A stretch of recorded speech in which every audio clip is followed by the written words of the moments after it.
Halo guys, welcome to my channel. Assalamualaikum. Judul hari ini agak ambigu ya, cintai kegagalan. Siapa sih, orang mana sih yang mau gitai atau kayak nyukai kegagalan yang dialami? Pasti nggak ada dong, especially for me. Tapi kalian tahu nggak sih, semua kejadian itu pasti ada artinya masing-masing. Kayak misalnya nih ya, amit-amit.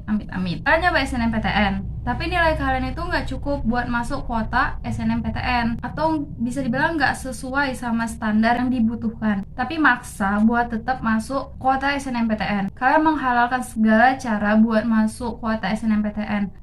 Tapi ini cerita nyata loh ya, karena di sekolahku dulu rata-rata begini. Jadi kalian udah masuk kuota nih, terus lanjut buat milih jurusan. Nah, karena gengsi, kalian milih jurusan yang keren. Misalnya teknik ilmu informasi, ini contoh aja. Tapi nilai fisika kalian tuh jelek, bahkan kalian gak suka sama pelajaran fisika. Jadi udah masuk tuh ya, udah diterima di universitas yang keren, jurusan keren, terus SNMPTN pula. But you guys, tahu gak sih, kehidupan perkuliahan itu kejam. Saat kalian menginjak semester 5, kalian bakal mikir, aduh gua salah jurusan, dan akhirnya kalian dapat nilai yang di bawah rata-rata. Lebih baik mana sih, gagal di awal atau gagal di akhir? Kalau gagal di awal, berarti kapasitas kemampuan kalian belum sampai situ. Itu berarti kalian harus berlatih lagi sampai menjadi layak. Bukan berarti kalian gagal itu nggak layak. Itu berarti kalian dituntut untuk menjadi orang yang lebih profesional belum masuk ke tujuan utama kalian. Cerita tentang kegagalan ya, aku tuh udah sering ketemu sama yang namanya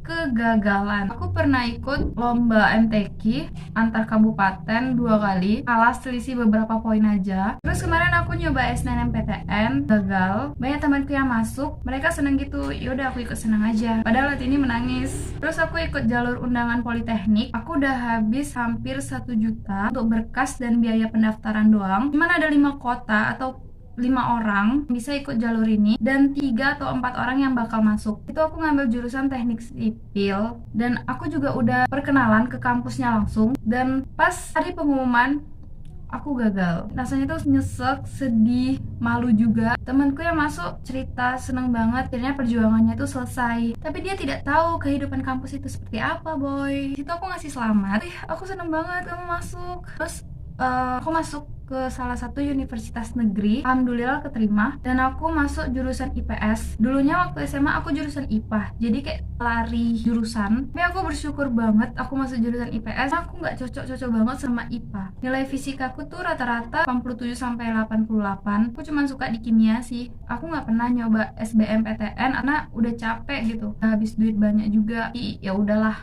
Terus tahun 2020 aku nyoba kedinasan STIN. Oh iya, waktu 2019 aku ikut pelatihan Polri. Aku cuma ikut pelatihannya aja, aku nggak ikut seleksi benerannya. Nggak tahu kenapa. Waktu tes SKD, aku ada bilang aku belajar dari buku SBMPTN. Bukunya tuh kayak gini.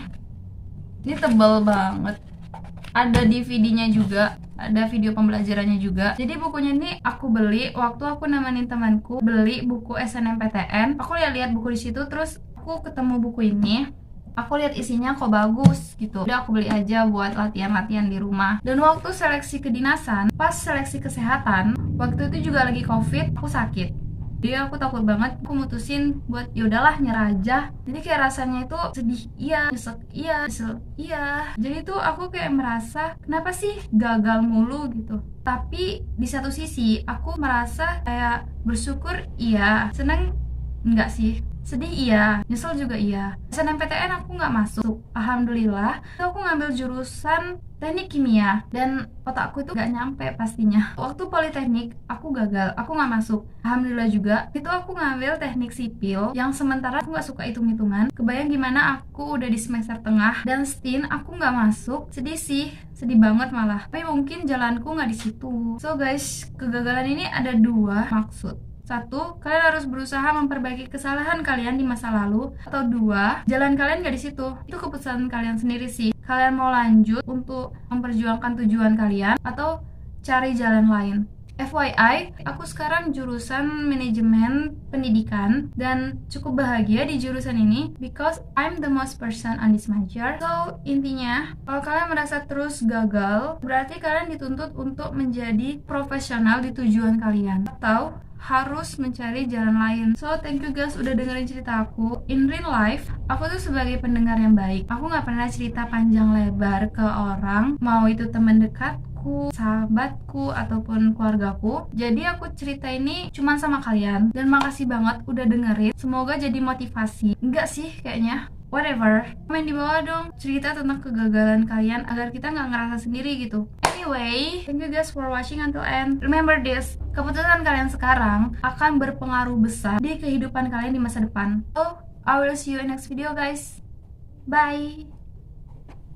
Remember this too, Tuhan menghancurkan rencana kalian agar rencana kalian tidak menghancurkan kalian kelak.